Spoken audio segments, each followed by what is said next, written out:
famous. I'm Sumbo. I'm your man, CL. And today, man, we got a special guest. Miss Kamisha is in the house. What up, what up, what up? Certainly not have to say my name.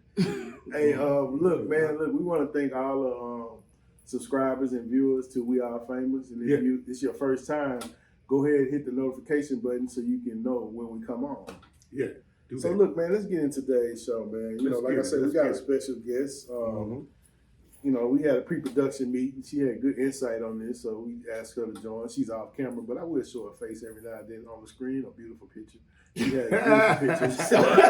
So not necessary. Look, so I read this post, man, on Instagram. Yeah. It says that Americans say they need $233,000 a year to feel financially secure. What you think about that? Me? Yeah, you. Okay. Well, my thing is $233,000 might excessive for someone who's never actually had $233,000. Right now, I feel pretty comfortable with what I bring home right now, and I don't think Tell us. You gonna tell us? No, we don't want no. I can't say. I don't know exactly. No, because I ain't really just sit there and put me and my significant other, my wife, money together to say do it equate to that? Is it more or is it less? Right. But I feel pretty comfortable. It could be better, but it could also be worse. So just put yourself in a situation of putting somebody who's never made $33,000 in a year. And even after taxes and everything else, you give them $233,000. How long would you think it take for them to blow that kind of money if they never had it in their life? Very quick in the New York. Probably about 33 days. Yeah. So what you think, Kamisha? I agree with him. I think first of all, who told somebody who never had $233,000 that $233,000 was going to make them feel financially secure? Yeah, right. I believe that if you are financially literate, right, you can be financially secure at any level because the ebbs and flows of finances and what you're doing in your lifestyle are going to dictate the demand on your money. Right. So, and also determine the demographics of the world that you are in. Right. Like we say, once again, we East Coast, West Coast, some of those two different coasts are a lot higher when it comes to a standard of living than most of America. Right. So when you living in California, it's different. When you living in New York, it's different. But if you living in like a Alabama or Mississippi or somewhere like that, yeah, you rich with 233. Huh? Yeah, you probably rich with 233. Oh, no, you probably good with 33,000 over there. Yeah. So you probably good with 33,000 over there. But when you in those over there, 233 probably good for us as Texas. You know what I'm saying? Because with people coming in from all these other states, we got a whole bunch of people coming in from the East Coast and the West Coast is coming to H-Town. We are a banging city. Yeah. And you can get more for your buck here. So I think 233 would be good, and you would have an outstanding. I ain't gonna say outstanding. Depends on how you live your life. Well, 233. I mean, the way the post was written is really a fake number because you got to get taxed. That's why I say if they wasn't taxing though. But that's the other thing. Can you say? Let's just go with the median income. The median income nationwide is between $70,000 and $80,000 for you to be considered middle class, right? Right. So you give somebody $233,000 that has, 4 children or 3 children, and they are accustomed to getting back a large tax refund at tax time, right? Tax filing season. You take that same person, and now their income is $233,000, and instead of them getting a refund, in most cases we writing a check. And wait until April 15th to file our taxes. We ain't going in January for no rapid refund. We want to wait as long as we possibly can to have to write that 4-figure check to make up the difference in what didn't come out of our paycheck throughout the year. So, are you even prepared with a mindset that understands what changes are going to happen in your life that you have no control over when you get to $233,000 a year? Because you jump in tax bracket. And I think that, Trump tried to help people out. Instead of them getting a tax return with his tax plan, he put that money inside your check. and still people couldn't manage that. They got mad. Mm-hmm. So they got an influx of income monthly and still didn't know what to do with it because Americans is financially illiterate in most cases. Well, Right. So can we talk about what are the stages that you believe you see in finances? Because we've been there. We've been from financial stability, which I believe is a balance. Right. What you receive in and what you goes out comes out to even itself out at the end of every period, right? Then you got financial security, which means that you're balancing out, but you've also got some savings on the side just in case something happens out of the norm. It's not sending your finances into disarray. Right. And then you have financial freedom, which is the stacking on top of the balance and the financial investments and savings. Now you've got the freedom also to do whatever you please with your money.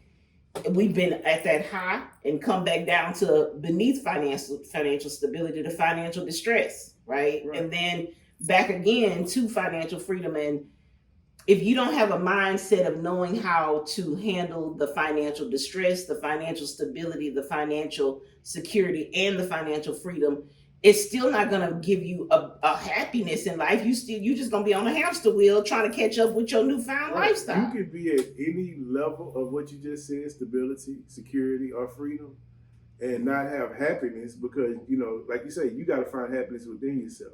Right. And at each level of those financial positions that you stated, it could be enough. Yeah. If you had financial literacy. Right. And I think that that's a problem with America.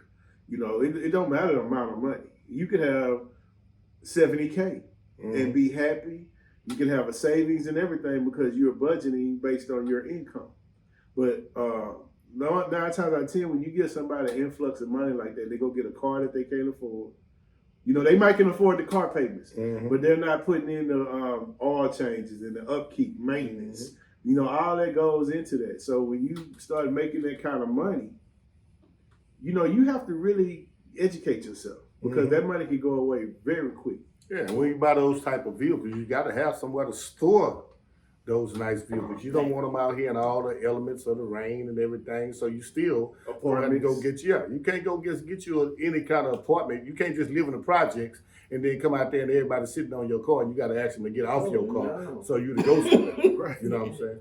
But even though, like you say, even though you may be at the financial freedom stage, because you are a Trump supporter. But cease and desist. And the wealthy people always find a way to find loopholes in the taxes. The average everyday middle class person like myself who get taxed the most, you know what I'm saying, and it benefit the wealthy and the poor when it comes to taxes. But well, to push back on that, don't pocket watch, but to push back on that, Trump, since we said his name, you find a way to bring your name up, don't well, you? at the end of the day, man, he wrote a tax code that was fair for everybody. Okay. You understand what I'm saying? I mean, the upper, the middle, and the poor. Yeah, because if you think it's not technically for the 1%ers. Not it's the not 1%. really as fair. Yeah, that's the middle class. The middle class, we the 1%ers. No, you're the not poor 1%. get all the benefits. The 1% benefits. is the top. The 1% is the Jeff is- Bezos, the Bill Gates. Oh, y'all. Okay, y'all. 1%. Okay, It's actually 1% is actually making what? What is it? It's like 2 million and above or something. Something like that. But listen, 4% is 433. the bottom line is this. If that number that this post had, 233, right. Let's just say they're going to get taxed at 30%. So immediately that's not that number. Mm-hmm. So if you're living in places like New York, LA, you still back in a normal spot. You know what I'm saying? You're making normal money, so it still come down to budgeting. Right. You can live in LA on 233.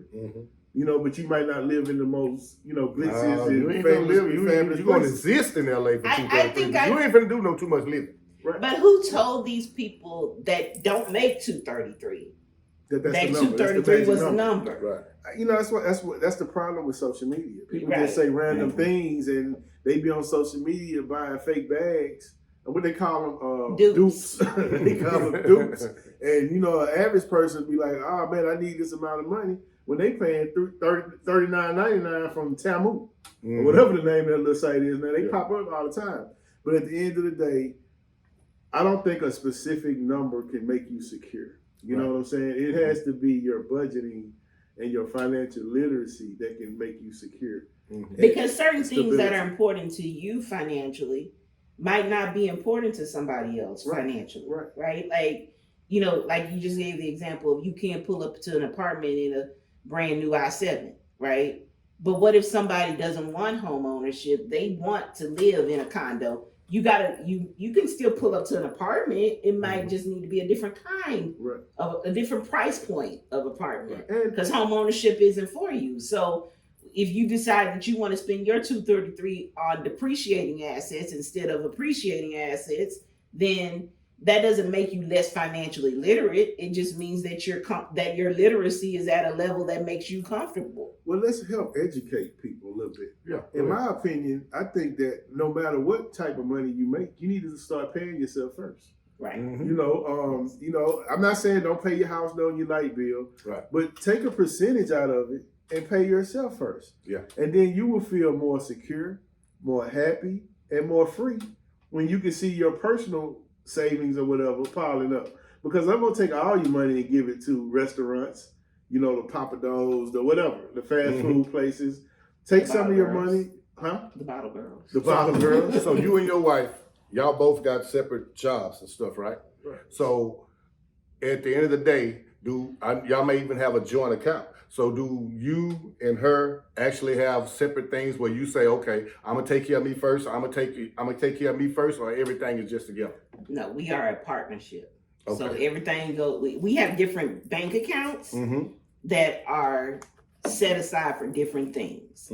So as he stated, I am employed, he's self-employed. Right. So a portion of my paycheck, when I set up direct deposit, I set up a direct deposit amount that's equal to 20% of my pay that goes to a savings account that I don't touch. He can see it. I'm a signer on the account, but I don't actually have visibility to the account.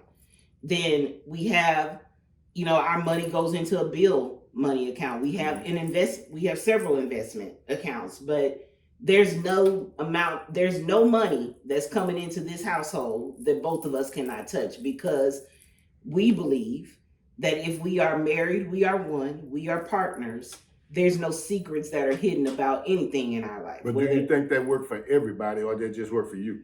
Well, it works for us because y'all build a certain amount of trust. Right. So that may not work for everybody, because everybody might not have that certain type of trust in their relationship. It goes back to financial literacy. He can touch everything I got, or she can touch everything I got. So I get what you're saying, because it goes back to that bank account that my savings goes into that I can access, but I don't have full visibility to it every day. Is because I'm a spender. If I see the money, we got this much money, I can go buy me a bag. So he can view it.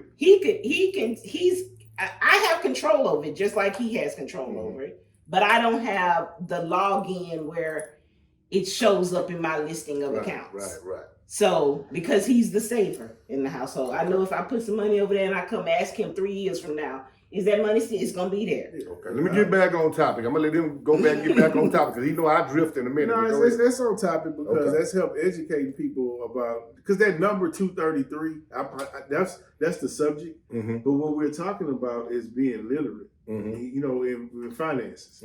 So let me give you an example with my son. Okay. With credit, he got a good life or whatever, and we always told him, because when we was growing up, we didn't know. We know about credit, but we didn't know about the utilization of credit and the percentages, and how credit agencies, give you a higher or lower score. So the number is 30%. Try not to use 30% of your credit, or that's what you use. Don't go above. Don't go above 30%. Okay. So he gets a credit card, man, and he just balling out of control. But wow. Yeah, he just running up the limit, and decide he want to send them people what he want to send them. Right. And when you start sending them minimum. Yeah, he wasn't even sending minimum. You know what I'm saying? He was sending them whatever. Do you still got some credit? Yeah, yes. Because he had a in-house bank that helped bail him out, because we didn't want him to go through the problems that we went through. You understand what I'm saying? Because we made ourselves financially literate. Right. It took time. And that's another piece of that. I believe that financial security, and that bleeds between the gray lines of financial security and financial freedom, is that we were able to set our children up for success once they turned 18. Yeah. So as we're making financial decisions for ourselves to build our credit, making them authorized users on credit cards that they never touched, but it's building a credit history for them to show that they've got history of having paid their bills. And so they walking into age 18 with a 750 credit score. Now all you got to do is use what we've taught you to maintain that and grow that. But you still got to be selective and have trust in your kids that being that I made you an authorized user, that don't mean you go touch my card. You over exonerate they don't touch everything. They don't And then touch go the touch your card. card. That's another I'm thing. You got to know your kids. Because you know your kids But is see, a credit. we started our kids off with bank accounts at what, 10, 10 years old, where they had their allowance went into their bank account. They had debit cards. They had complete control of that bank account. You need to figure out what you got money to spend and what you don't have money to spend. Right. We still had access to it because they were minors, but it was teaching them from that age what credit and debits look like coming out of your bank account. Yeah. How you spend your money, and how when you swipe your card at McDonald's or at Whataburger and it's a pending charge and you don't see it come out of your bank account yet, that don't mean you got no extra money. That money's still coming out of your bank account. So it's those things that we didn't have access to as adolescents that we gave to them to give them a leg up when they go, once they get we got a son that drives a $80,000 car because his credit was good. He didn't need a cosigner at 22. I've never co-signed for any of my son's cars. Yeah. So what that's saying is they knew how to keep their credit straight. And when they called and said they wanted a car, I said, go to the dealership. Just call me when you get to the finance department. But it's good because everybody don't have that help and that financial literacy and stuff like that as parents coming up to be in a situation to put your kids in, or even have that trust to put the kids. I'm gonna make them authorized signers because when you make them authorized signers, they got the right to use those cards. Well, here go the thing though. Yes. Yeah, you're right. But here go the thing. Here go the thing. You use.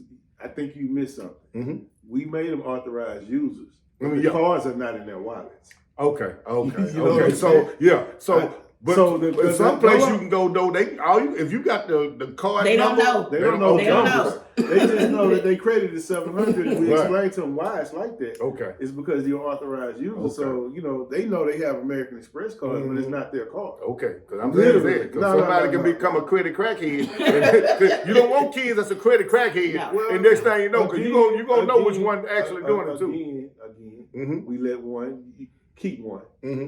And he got out of control. But we saw it and we was like, nah, give me that card back. So yeah, you're right. He'll never. he can't all that no more. It's just for credit. It's just to build their credit. Right. Because they don't tell us that. You know what I'm saying? No, they don't tell us, because, I'm just going to be honest with you. White kids, they be having these beacon scores because of what we just told you. Now, our people don't do that because we are selfish and just about self. Well, you got to be educated on it for one, because sometimes it ain't all about self. When you don't know, you just don't That's know. what we do. When you don't know, you don't know. Because I ain't gonna just say everybody's all about self. Because when you don't know, you just don't know. And sometimes the best education and miseducation is just come from not knowing. Let me ask you a question. I don't know if your kids watch or whatever, but now you know.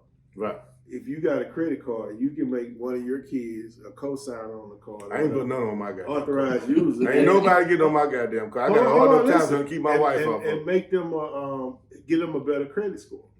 So now you got 5 people in the house with great credit scores. Yeah, but they got to be mentally here first. Until you get mentally here, it ain't gonna happen for me. You got to get them now. You got to bring them up. I had to beat the hell out of them. They won't let me beat them goddamn. I want to beat the shit out of them. Look, man, hold on. Let's jump off of that. Okay. Let's jump into this other thing. You're sick. Oh, the bullshit. Let's get with the bullshit, man. Come on with you sent me an article, man. A guy named Damon Boyce. Yeah. Out of Indiana. He decided he wanted to go rob a lady. He saw, he went robbed her. He forced her to become his Facebook friend at gunpoint. On site. Yeah, on site. And apologize and everything. Yeah, he apologized. Very apologetic. But he took the $100 and he rode off on his bicycle. And later on, he accepted her friend request. No, she accepted his. Having the story. Yeah, she accepted his because he right. And they start going back and forth with each other. He told her she was cute. She said, well, he didn't seem like he was that type person. He might be on hard times. And she didn't tell nobody until he decided he wanted to see her again. She decided to tell her boyfriend. Police say last month, outside of a home on Harlan Street on Indy's southeast side, a woman was out checking her mail around 4 o'clock in the morning after her work shift when a man, police later identified as Damian Boyce, approached her, pointed a gun at her, and stole $100 in cash from her. Afterwards, Boyce allegedly asked the victim, with the gun still pointed at her, if she had a boyfriend, and then asked if she would add him on Facebook. Court records show Boyce pointed out his profile to the victim and watched her at him, saying he would pay the money he stole back to her. He then fled the scene on a bicycle. The probable cause affidavit shows that same day the two exchanged Facebook messages. Boyce saying, look, just know I'ma pay you back. It's an expletive way to meet, but expletive. You is too pretty to rob. The victim replied, I believe you, man. I could tell you're sweet. Times just get rough. I know that. Boyce sent more, saying, I feel like a total expletive. I swear I got you. What's your Cash App tag? Or you could send it when I'm ready. Then continued, for real, I'm expletive. We had to meet up on them terms. Come chill with me. I swear I'm not on that type of timing. The victim replied, I do have a man. You know I can't do that, LOL. I wish you the best, though. Court records show Boyce was charged with armed robbery Wednesday. Court records also show Boyce was arrested and charged in a separate incident last week for robbery resulting in bodily injury and battery by means of a deadly weapon, amongst other charges. In that incident, he allegedly shot 2 people and hit someone else in the head with a brick. Boyce is due in court Thursday afternoon. Now, I don't know. That's where the story get weird with me. You know what I'm saying? Like, why did she go back and forth when she got robbed? You got something to say? Put your hand up. Put your hand up. Put your hand up. Because I got questions. Okay. He's a teacher. You want to let her go first? Yeah, go ahead. I need to, because I wasn't sent the article ahead of this. Permission to speak, sir? Yeah. Permission to ask a whole bunch of stuff. Go ahead. Number one. When she accepted his however they became friends. Right. She's got a legal name for this person that robbed her. Yeah, right. At no point in time did she contact the police and say, I was robbed by whom? Damon, whatever. Damon Boyce. Damon Boyce. Nope. Okay. What was the turning point that made them become dialogue through Messenger after you done held me at gunpoint, took my $100, and now we dialoguing through Messenger like old buddies and pals? Based on the report, he said that she told her that she was too pretty to rob, and she said, ain't nobody ever told her that before? Apparently, her boyfriend is not giving her enough attention. No, we're not going to put him on the blind. And after he rode off on his bicycle, he texted her and apologized for robbing her because she was too pretty to be robbed. But I promise, he promised. I swear for God, I will pay you back. He asked for a Cash App and everything. Asked for a Cash App, and she sent the Cash App, and then even said she even text back and say LOL, like she was enjoying the conversation they was having on via Messenger. She's not that naive. I think her boyfriend. She is not that naive. I think her boyfriend must have got hold of her account and was like, "What is this?" And then so she went and told her he robbed her or whatever. I don't think he really robbed her. You know, if I'm the investigator, I mean, at this point, she gave him $100, right? And we don't know if when she gave him the $100, she was like, "Hey, wait a minute, so we can keep in touch. What's your Facebook, so that I can reach out to you in the future, and you can call me if you need another $100." So again, either her boyfriend is not paying enough attention, calling her cute. You're not finna make this man. Or they could have been somebody she messed with already, and he saw the messages. Yeah, she turned it to and then she turned it to say, "I got robbed." Yeah, so now we don't know what the real true story is. He getting ready to do time and all this because of assumption. You know what? This lady made. We often wonder where they get the cast members from Life After Lockup. Yeah, this is one, prime and ready. Well, he rode off on a bicycle, and supposedly a week prior or something, he had already assaulted somebody, shot somebody, then supposedly hit somebody in the head with a brick.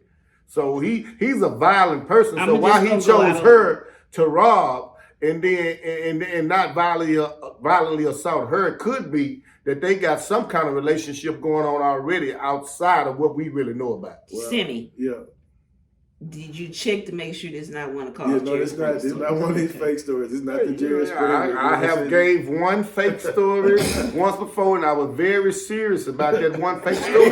But you serious about this? Yeah, the research king have done his research and know that this one is not fake. Now, this one sounds more fake than the other one. It does. Yeah. Now, the Jerry Springer Okay, thing but you done. know what psychologists Could've say been that real. sometimes people empathize with their abusers. Perhaps if he did rob her, she felt sorry for him and felt like he was in a tough spot. Okay, but again, why did she wait to tell the boyfriend that he wanted to see Well, her? we've already covered that. Thing is, why you didn't call ain't nobody the else telling her police she cute. immediately?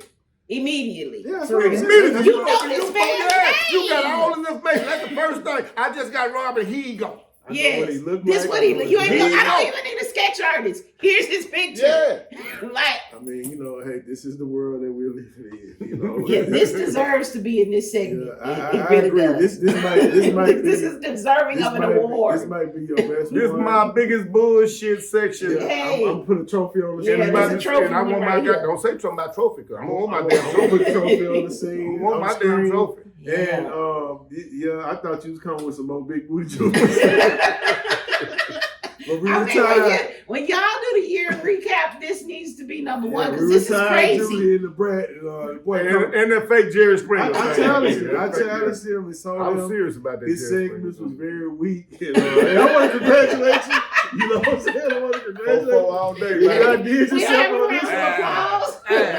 Give it to me. Give it to me. Well, look, man, let's wrap this show up. It's been a good show. Yeah. I'm Simbo. I'm your man, CL. And we had a special guest, Kamisha, and Hey. we all famous.